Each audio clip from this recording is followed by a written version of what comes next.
So for me, it's definitely my mentor. Her name is Lynette Calfani Cox. She's amazing because me being a Black woman, I'd never really seen other Black women talk about finance, especially not on a national scale. But I saw Lynette on the news, on TV. And this is right when Twitter really came out. And just being in awe of her, like it's possible that this little business that I was building, she was an example of like what was possible. So I used to tweet with her and she was always really friendly. So we would tweet back and forth, but I followed her. And then I went to this event and I didn't know she was gonna be there. Soledad O'Brien was speaking and I was super excited because I'm like, oh, I'm gonna meet Soledad O'Brien.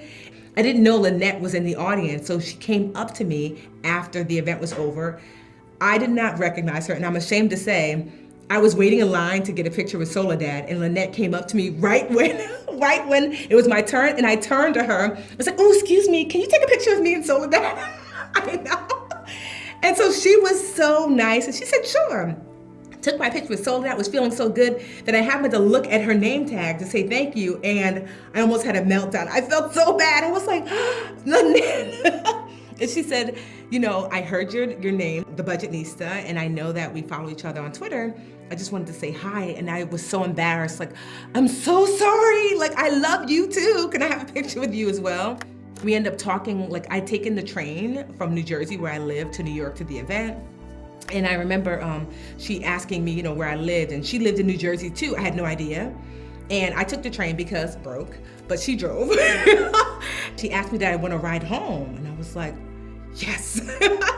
And so she drove me home, and there was so much traffic, but I've never been more grateful for the traffic because in that hour and a half ride home, she proceeded to pour into me, just like giving me all these tips and tricks and everything that she'd done. And so I remember she dropped me off in front and she said to me before I got off, wait, have you ever been on TV?